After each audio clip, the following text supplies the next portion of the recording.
Langit sore di sebuah desa kecil di Jawa Barat terlihat memerah, matahari perlahan tenggelam di balik perbukitan.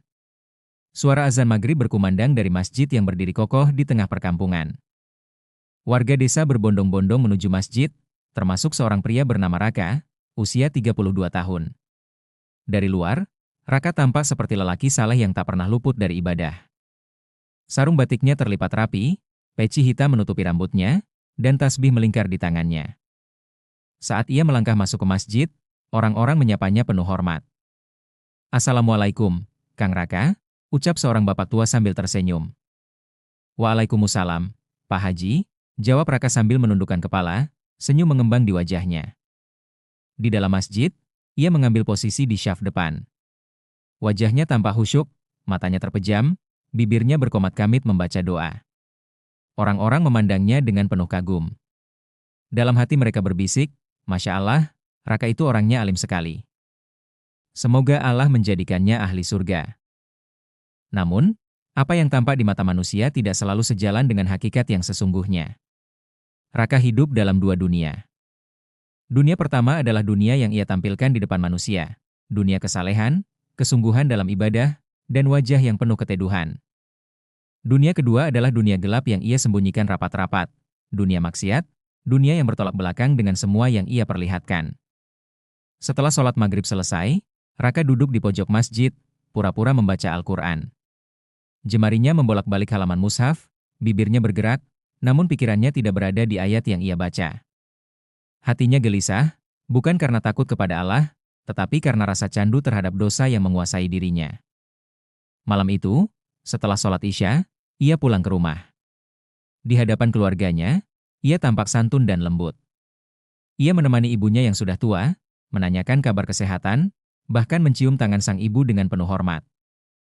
Namun, ketika semua orang sudah terlelap, ketika lampu rumah mulai dipadamkan, topeng kesalehan itu ia lepaskan. Raka duduk di sudut kamar dengan ponsel di tangan. Jemarinya lincah membuka aplikasi-aplikasi yang memuat konten haram. Wajahnya berubah, dari yang tadi tampak teduh kini penuh dengan nafsu. Ia menatap layar dengan mata berbinar, seakan tak ada yang melihatnya. "Ya Allah, ini terakhir kali," gumamnya pelan, bibirnya beristighfar sambil tetap melanjutkan perbuatannya. Ia tahu ini dosa, ia tahu ini haram, tapi hatinya berkata, "Besok aku tobat. Allah Maha Pengampun." Namun, malam demi malam berlalu. Janji yang ia ucapkan kepada Allah hanyalah janji kosong. Ia terus mengulang dosa yang sama. Siang hari ia memposting status WhatsApp bertuliskan, "Jangan lupakan sholat, karena sholat adalah tiang agama." Namun malam harinya, ia menjadi orang yang merobohkan tiang itu sendiri. Dalam pikirannya, ia merasa aman karena selalu bisa kembali ke masjid, selalu bisa berdoa. Ia berkata dalam hati, "Bukankah Allah Maha Pengampun? Bukankah kalau aku istighfar, dosa akan dihapus?" Ia lupa bahwa dosa yang ia lakukan bukan karena kelemahan sesaat, tapi karena kesengajaan yang berulang-ulang tanpa rasa takut kepada Allah. Disinilah tanda-tanda kemunafikan mulai mengakar. Raka beriman di hadapan manusia, tapi kafir dalam kesendirian. Ia mengaku muslim di depan orang saleh, tapi menentang Allah di balik pintu kamar yang tertutup. Ia sedang mempermainkan iman, mempermainkan rahmat Allah. Malam itu, ketika layar ponsel memantulkan cahaya biru di wajahnya, Raka tidak menyadari bahwa cahaya imannya kian meredup. Ia sedang melangkah ke jalan yang licin, jalan yang membuat banyak orang tergelincir, jalan yang Allah peringatkan dalam Al-Quran. Sesungguhnya orang-orang yang beriman, kemudian kafir, kemudian beriman, lagi, kemudian kafir lagi, lalu bertambah kekafirannya, Allah tidak akan mengampuni mereka, dan tidak akan menunjuki mereka ke jalan yang lurus. Quran Surat An-Nisa 137. Pagi itu, langit cerah. Burung-burung berkicau di pepohonan. Namun, di rumah kecil Raka, suasana mendadak berubah tegang. Dari kamarnya, terdengar suara ibunya yang terbatuk-batuk parah. Batuknya bukan batuk biasa, batuk yang terdengar berat, diikuti napas terengah. "Ibu, kenapa batuknya tambah parah begini?" tanya Raka cemas, berlari mendekati ibunya yang duduk di depan tua. Ibunya, seorang wanita tua yang tubuhnya kurus dan wajahnya penuh garis usia, mencoba tersenyum. "Ah, ini cuma masuk angin, Nak. Ibu baik-baik saja."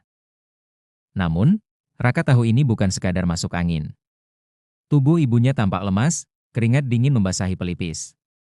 Ia segera memanggil adiknya. Sari, cepat ambilkan motor. Kita bawa ibu ke puskesmas sekarang juga. Di perjalanan menuju puskesmas, hujan turun rintik-rintik. Raka mengendarai motor dengan tangan gemetar.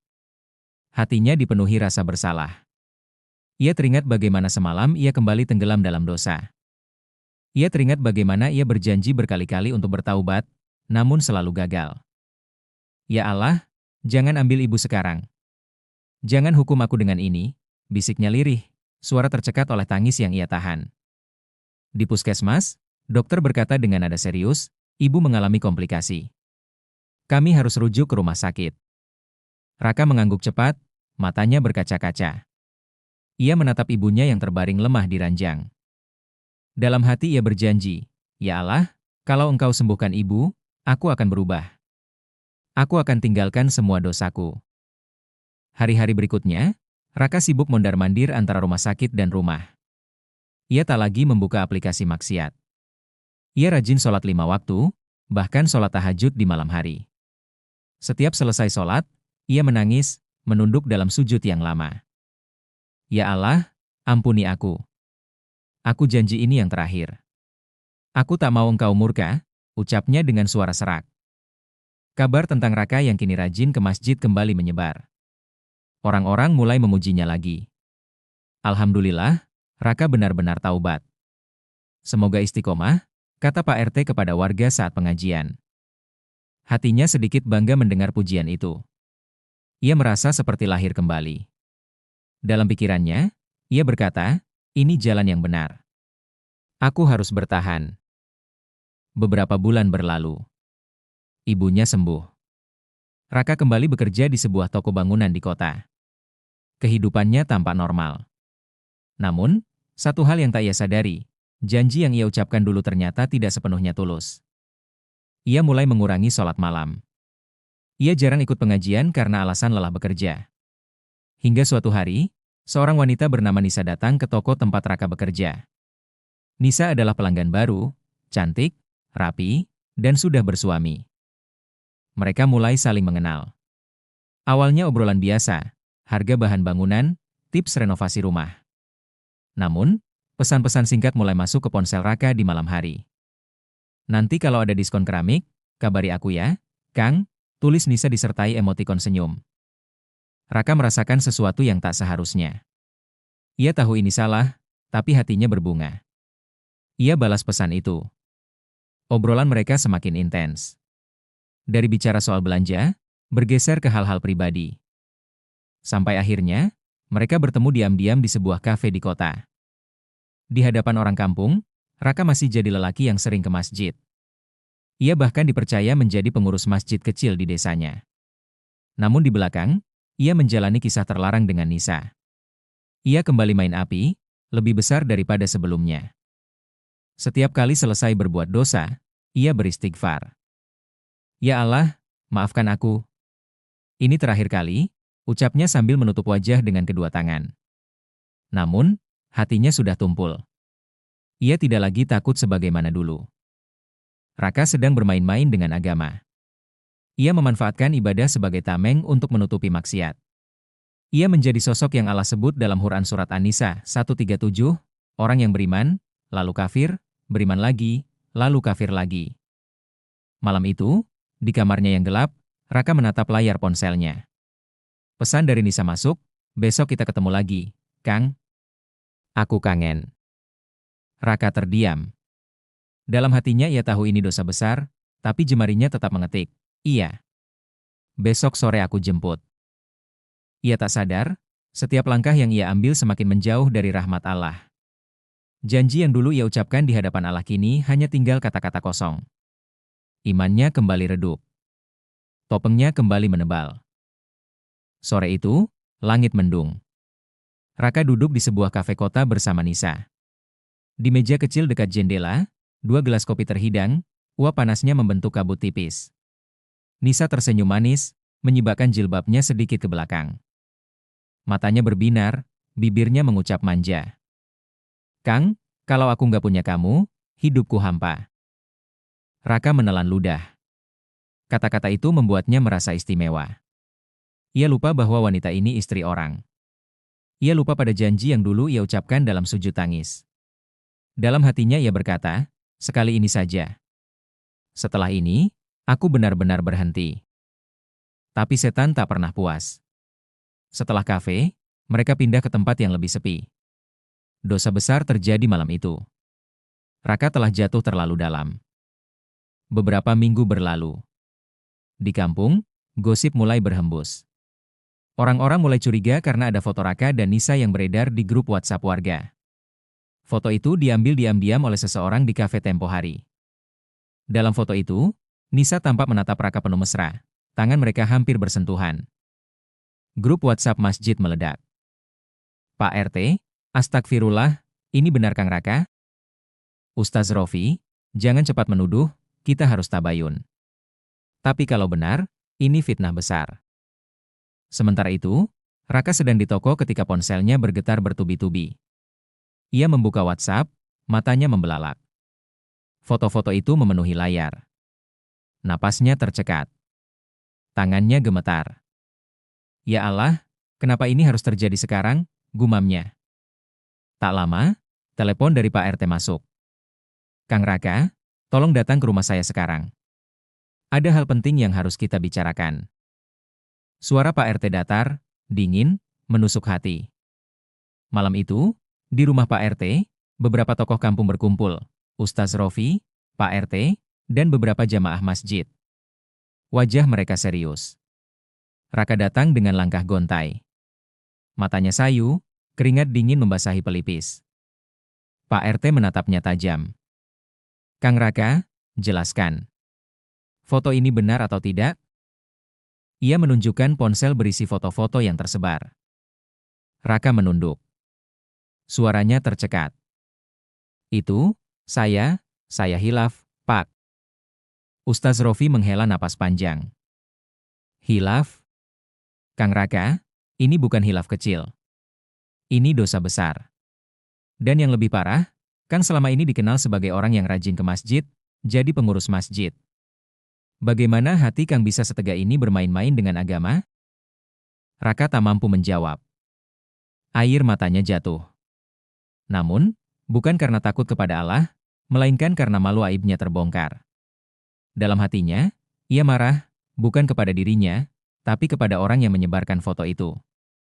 Kenapa Allah biarkan aku dipermalukan begini? Bukankah aku sering sedekah? Bukankah aku sering jadi imam? Pikirnya.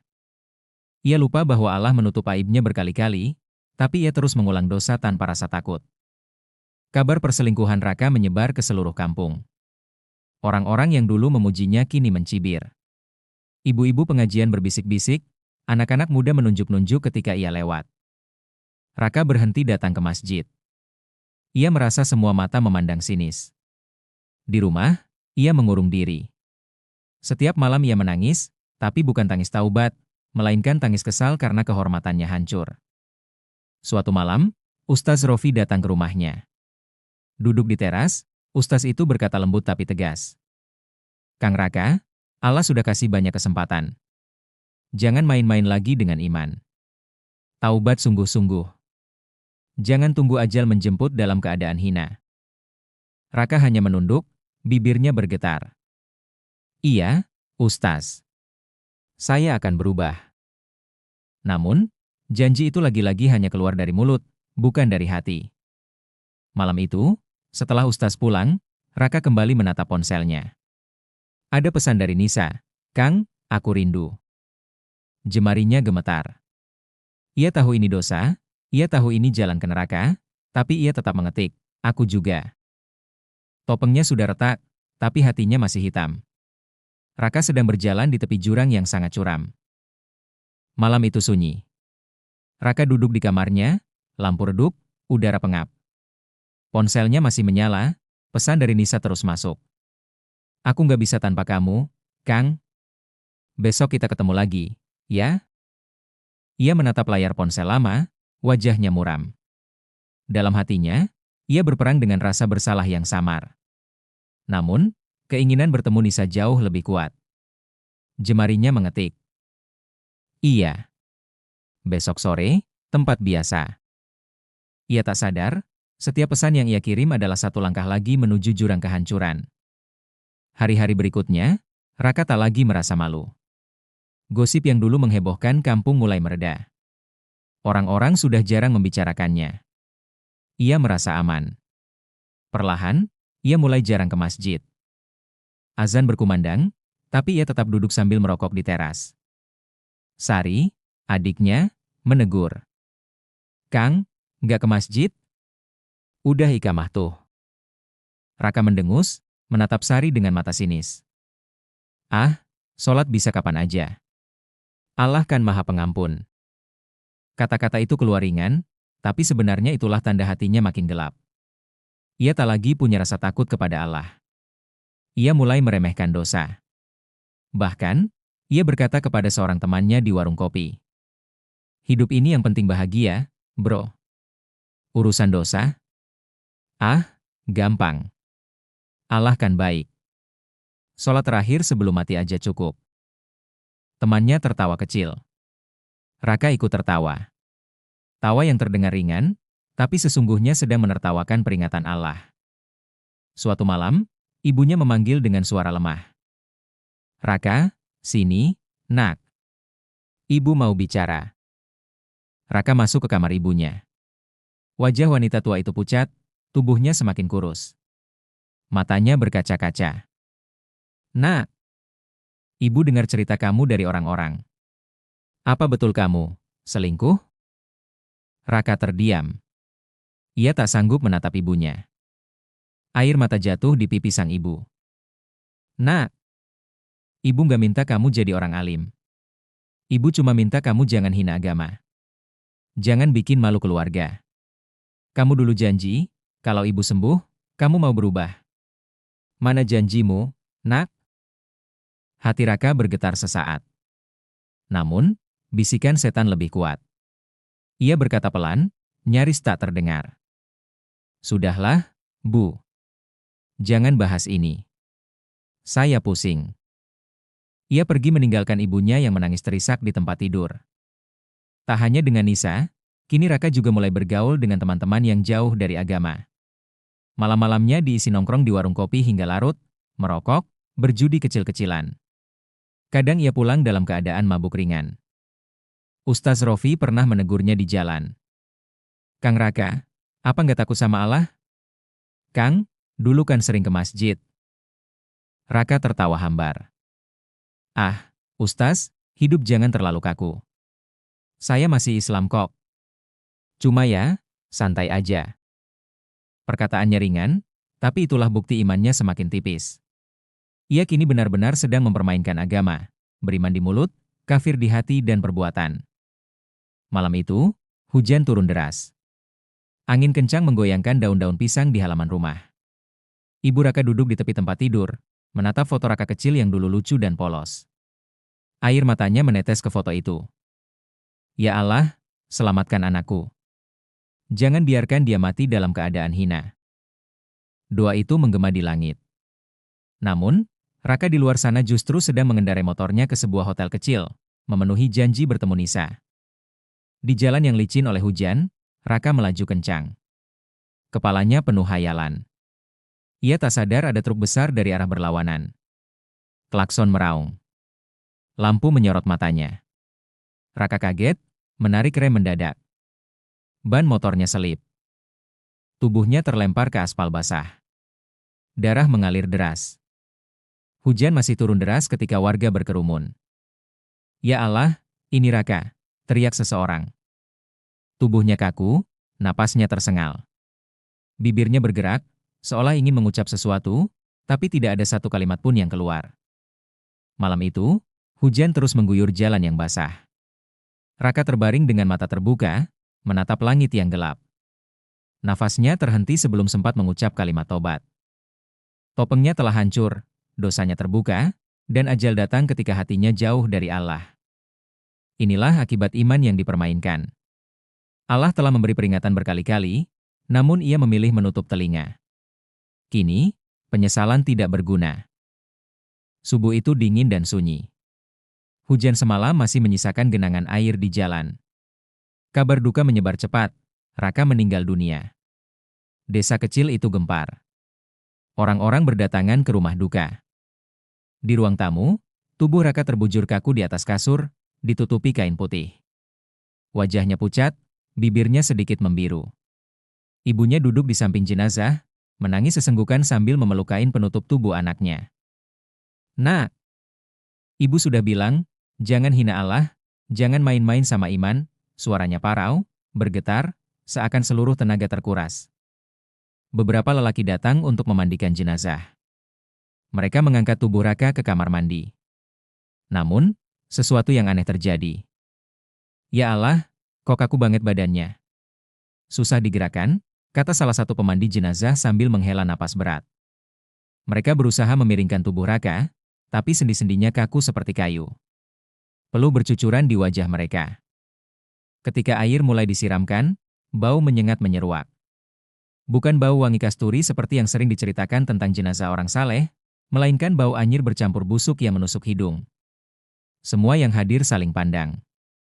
Sebagian menutup hidung, sebagian lagi beristighfar pelan. "Astagfirullah, ini ujian buat kita. Selesaikan dengan sabar," ucap salah satu ustaz yang memimpin pemulasaraan, berusaha menenangkan suasana. Namun, bisikan-bisikan lirih terdengar di sudut ruangan. "Apa karena dosanya, ya? Katanya dulu rajin ngaji, kok begini akhirnya?" Setelah perjuangan panjang, jenazah Raka akhirnya dimandikan, dikafani, dan disyalatkan. Ketika liang lahat digali, hujan kembali turun deras seakan langit ikut berduka. Suara takbir dan istighfar mengiringi langkah-langkah menuju kubur. Saat jenazah diturunkan, tanah yang becek membuat tali pengikat kafan licin. Tubuh Raka nyaris tergelincir ke dasar kubur dengan posisi miring. Para penggali kubur panik, berusaha memperbaiki posisi. Semua ini menambah kegelisahan orang-orang yang hadir. Di atas kubur, ibunya berdiri dengan tubuh gemetar. Air matanya tak berhenti mengalir. Dengan suara lirih yang pecah, ia berkata, "Nak, kenapa nggak dengar kata ibu?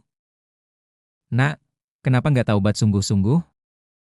Suara tangisnya membuat banyak orang menunduk, dada mereka sesak. Setelah pemakaman selesai, Ustaz Rofi berdiri di depan para pelayat. Suaranya berat, matanya berkaca-kaca. "Saudaraku, lihatlah. Dunia ini sementara. Jangan main-main dengan iman. Jangan jadi orang yang hari ini beriman, besok kafir, lusa beriman lagi. Kita nggak tahu kapan ajal datang. Jangan tunggu sampai Allah menutup hati kita, sampai taubat tak lagi berguna." Semua terdiam. Hujan yang turun makin deras. Di langit, awan hitam menggantung seperti saksi bisu tragedi ini. Hari ini, kita melihat dengan mata kepala sendiri, janji-janji kosong, iman yang dipermainkan, berakhir dengan kehinaan. Allah berfirman dalam Quran Surat An-Nisa 137. "Sesungguhnya orang-orang yang beriman, kemudian kafir, kemudian beriman, lagi, kemudian kafir, lagi, kemudian bertambah kekafirannya, maka Allah tidak akan mengampuni mereka dan tidak akan memberi petunjuk kepada mereka." Semoga kita tidak menjadi seperti Raka. Karena tak ada yang tahu kapan cahaya iman kita padam selamanya.